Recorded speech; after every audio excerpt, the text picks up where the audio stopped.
kule wanabezi na kwanza kufanya detoxification, yani kuhakikisha kwamba huyu mtu amekuja afya imezorota, alikuwa na magonjwa tayari, alikuwa sio na changamoto gani anapitia, wanahakikisha kwamba kiafya amepimwa kila kitu na anapewa dawa ili akiwa anaendelea na matibabu au akiwa vizuri.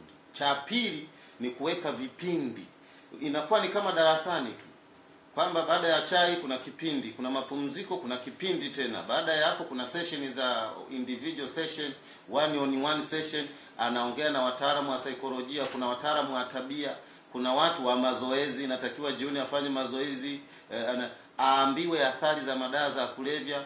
Bado wao kwa wao, kwa sababu unakuta ni namba kubwa, wana share experience. Mimi bwana nilijikuta nauza nyumba milioni 17, nyumba ya milioni 60 kitu. Mimi bwana niliuza magari yangu, nilikuwa nimfanya biashara labda wa magari. Nimejikuta nimekula mtaji wote kwa sababu nilikuwa natumia zaidi ya milioni 1.5 kwa siku kutumia dawa tu za kulevya.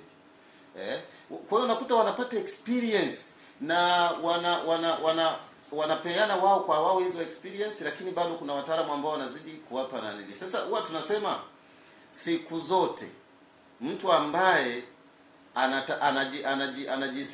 mtu ambaye anajitibu tatizo lake kwenye haya matatizo ya afya ya akili na saikolojia, mtu anajitibu tatizo yeye mwenyewe. Ndio maana naambiaga watu, hata mimi, kwamba mtu akinifuata mimi kwamba anahitaji huduma, huwa anawaambia mimi nakusaidia kutatua tatizo lako, kwa sababu wewe ndio unayejua nini unapitia au nini ulipitia au nini kinasumbua.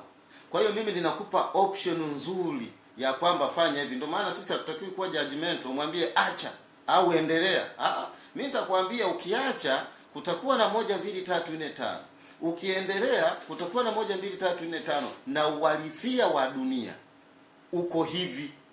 So, siwezi nikakwambia unajua kwamba nikimwambia huyu ukweli kwamba ukiendelea kufanya hivi utapata shida, utapata anguko, kwamba atasikitika. Inabidi asikitike, ule uchungu ndio umtibu. Sasa mara nyingi watu hao wamekuwa wengine, unajua kuna mfumo mmoja, hizi sober houses au hizi rehabilitation, unajua ni sehemu mtu anaenda kufungiwa. Haruhusiwi kutoka kabisa getini. Anakuwa ni mle ndani, na wengine wanafikia tu mpaka ya kutoroka, yani labda ni muda wa kula, mko nje, unashangaa yeye kapinda hivi, anakimbia kama hajaangaliwa na watu. Sasa mtu kaja kukabidhi pale, mtu lazima